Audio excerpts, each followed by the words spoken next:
1. Noah. I'd never struggled so much to close a deal, and it had nothing to do with negotiating terms or one party being difficult. In fact, the man standing in front of me was as eager as I was to get this thing done. The issue was the naked guy on the other side of the room. The man's wrists and ankles were shackled to the large St. Andrew's cross that was anchored to the brick wall, but he didn't seem concerned about his restraints. No, his excited gaze was locked onto the woman approaching him, and when she reached out to run a hand across his bare chest, the man's hard dick jerked. The woman was fully clothed, in a strapless pleather corset and matching knee-length skirt. Everything was so tight, cinching her waist to be impossibly small, it was as if an invisible hand squeezed her body. It forced her curves up, making her breasts threaten to bulge out over the top of the corset. Normally, I wouldn't mind. But, goddamn, it was hard enough to focus right now. I didn't need to add a nice big pair of bare tits to my distraction.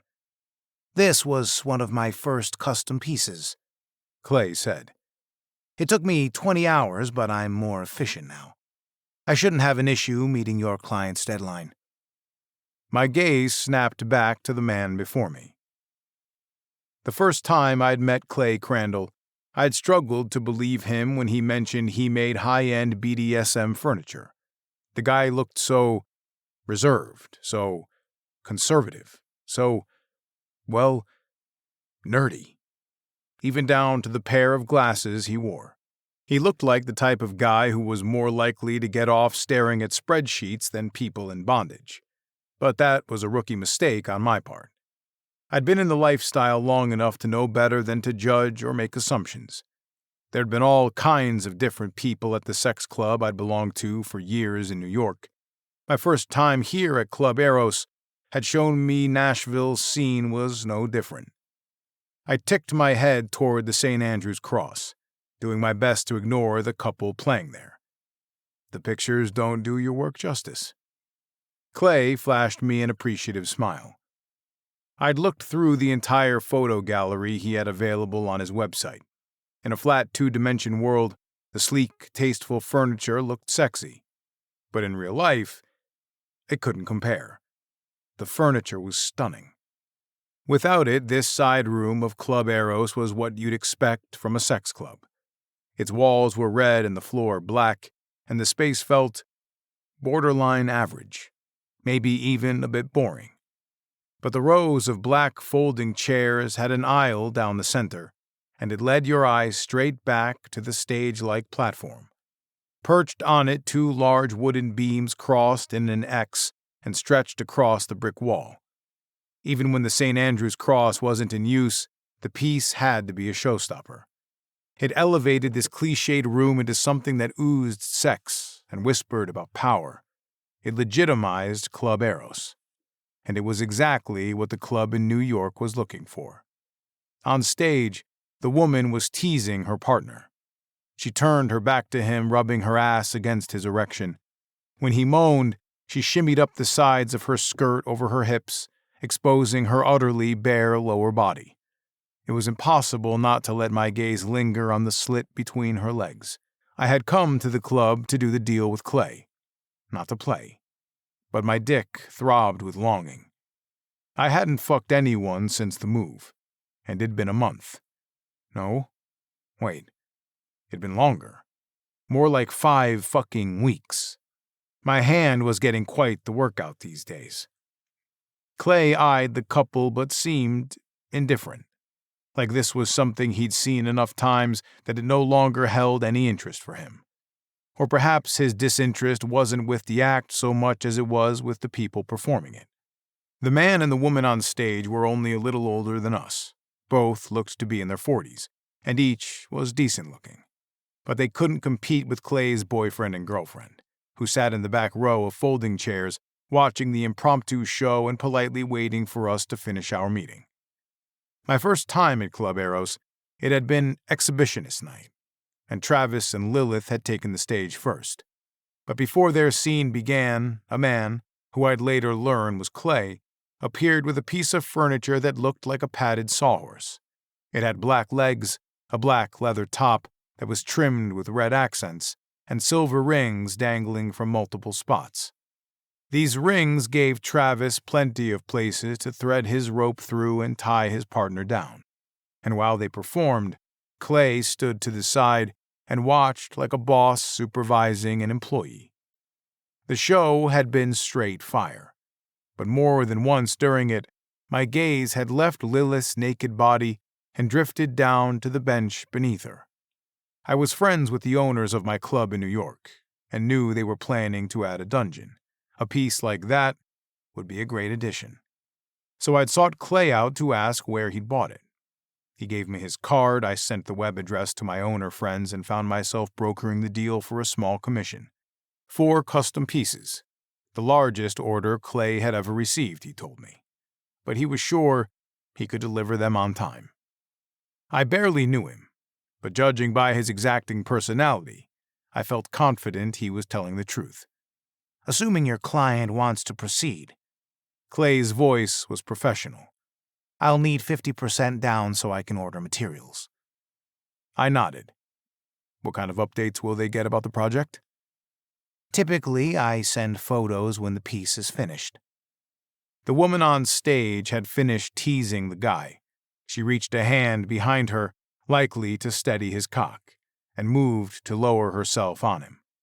Her eyes hooded and his head tilted back, and they both let out a deep sigh of pleasure. Fuck. It was sexy as hell watching her take whatever she wanted from the man. The muscles in his arms flexed and corded as he tried to reach for her, but was held back by his cuffs. But I knew it wasn't because he wanted to stop her. His hands probably ached to grasp her waist and control the tempo she fucked him with. But no, she was in charge. When he lowered his head to look out at the few people watching the scene, it seemed like he loved being her plaything. Focus. Would you be open to letting me inspect the pieces before shipping? I asked. Clay's eyebrows tugged together. He wasn't exactly frowning, but I could tell he didn't love the idea. You have to do that at my workshop, and I don't typically let clients down there. I sensed he wasn't concerned I might find his quality lacking. His discomfort was caused by something else. Maybe he viewed his workshop as a safe space and didn't want to sacrifice his privacy. But as their broker, I had duty to my clients. This isn't a typical order, I said, meaning if he wanted to close, he needed to be flexible here. No, it's not. He reluctantly agreed. He pushed the side of his suit coat back so he could rest a hand on his hip. If your clients want you to inspect the finished pieces, I'm fine with allowing that. Excellent. Then my clients accept your quote, and I thrust my hand forward. I think we have a deal. Clay had a decent poker face. His pleased smile was restrained, but his eyes gave him away. The guy was fucking pleased. And why shouldn't he be? He was going to make a decent chunk of change off this. But it wasn't just the money. His work was art to him, and it deserved to be seen. After we shook hands, my gaze drifted back to the couple playing on the St. Andrew's cross. The man stared at his partner with such hunger. I felt it deep inside. Not for the woman he was with, though. My longing was more general and widespread. I was envious of the connection they had. In all the years I'd lived in New York, I hadn't found anything like that. But I'd been so stressed out and busy, I'd barely had time for myself. Certainly not time for anyone else. Was there any chance things would be different here in Nashville? I fucking hope so. The first 30 minutes after my realtor told me the offer on the house had been accepted, I'd felt both excitement and anxiety. I'd done the numbers a bunch of times and I knew I could afford the mortgage. Plus, I had plenty of money in my rainy day account. No matter what, I'd be fine. And yet no amount of convincing seemed to help with my unease. I'd never owned a house before, and this one was big. It was way too much for a 36-year-old single guy, but I loved the house. Not just the space, but the neighborhood, the proximity to my new job, and best of all, I'd gotten it for a downright steal. It had sat on the market for months and gone through several price reductions. I didn't know the seller's situation, but it was clear she was motivated. Thankfully, my anxiety evaporated by closing day. My agent had told me everything was ready to go. I had the final walkthrough scheduled for 9 a.m., and then we'd head to the bank where I'd sign and get the keys. I felt more like an adult than I ever had. My agent's car was out front when I pulled up, but there was another car parked in the driveway as well. The seller of the house was waiting for us in the entryway. "I'm Judy," the woman said. She looked to be in her mid-50s, and was so skinny it seemed likely a strong breeze might blow her over. Her face was severe even as she attempted to smile at me. "I hope you don't mind that I'm here, She continued. but I wanted to show you how things work." She said it like she was doing me a huge favor, and I should be grateful. My agent Rob and I exchanged a look, but I pushed past it and strove for a friendly tone. "Hi there. I'm Noah." She looked beyond me like she was waiting for somebody else to come through the door behind me. "Will your wife be joining us?" What? My wife. Judy grimaced, and then her expression went blank, like she realized she hadn't meant to make that face out loud. "I'm sorry. I guess I meant your partner." I don't have a partner. She blinked as if she hadn't heard me right. "You're going to live in this big house by yourself?" That's the plan. Not that it was any of her business. "But you're so young. Her eyes filled with suspicion. How can you afford it?" Rob's eyes went impossibly wide. "Miss Mallinger, I don't think that's—" I waved my hand, telling him it was all right. I worked for a brokerage firm in Manhattan, and I invested my commissions wisely. I slathered on the fakest smile I possessed, showing her that while I wasn't thrilled by her question, I wasn't fazed by it either. My agent cleared his throat and his tone was pointed toward the woman. "I think my client might feel more comfortable if you'd step outside. If he has questions, we can discuss them after closing." Judy laughed like Rob was being silly. "Oh, nonsense. It'll be fine. I promise I'll stay out of your way." To prove her point, she stepped to the side, pulled out her phone, and stared at the screen, pretending we didn't exist. It made Rob glance in my direction, and the look on his face read loud and clear. "You okay with this?" I nodded back. "It's fine. Let's get on with it." At first, Judy stayed true to her word. She remained in the entryway and didn't bother us as we walked through the house, but I felt her presence anyway. Her gaze bore into my back as I strolled into the living room and scanned the empty, dusty space. I couldn't help but feel as if this were still her home, and I was trespassing in it. Technically, it was still her home, until I signed the closing documents. She said nothing as we went left and explored the office and primary bedroom, where hair, dust, and crumbs littered the carpet in a perfect line where the headboard of a bed had once sat. She remained dutifully quiet when we walked past her and evaluated the kitchen, including the cabinets that looked like they hadn't ever been wiped out. It was as if she'd moved everything out, except for all the dirt and grime that had accumulated over time. I understood the house had been rented out for the last 2 years, but it seemed like the tenant had done a shitty job of cleaning, and Judy hadn't bothered to correct that. Maybe she was bitter because I'd played hardball and offered well below asking. When she'd countered, I'd said no. I loved this house, but I was a risk taker, and banking on the fact that if I lost out, another house I loved would come along. My New York dollars went a hell of a lot farther down here in Nashville.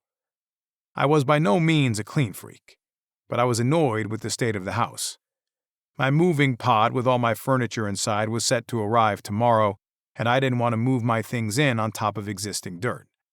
It meant I'd need to call my folks and ask for help when I really didn't want to bother them with this shit. When we finished the walkthrough, Rob beat me to it. Did you pack your vacuum first? Judy was confused. What do you mean? He gave her a pointed look. It doesn't look like anything has been cleaned.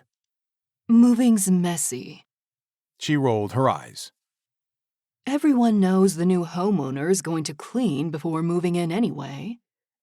My agent motioned for me to follow him out to the garage where we'd be out of earshot. Once we were behind the door, he kept his voice low. It's not the worst I've seen, but in my opinion, you'd be justified in asking for a cleaning credit if you wanted to. I'm sure she'll push back on it, though, and it could slow down closing. I'm not thrilled about it, but it's fine, I said. I was eager to get the deal done and start the next chapter of my life, and I certainly wasn't going to let a little mess stop that from happening. You can listen to the rest of the book in the Tempt Romance audiobooks app, available on the App Store and Google Play. The link to the book is in the description. Discover even more bestsellers and exclusive stories updated weekly, only in Tempt Romance audiobooks.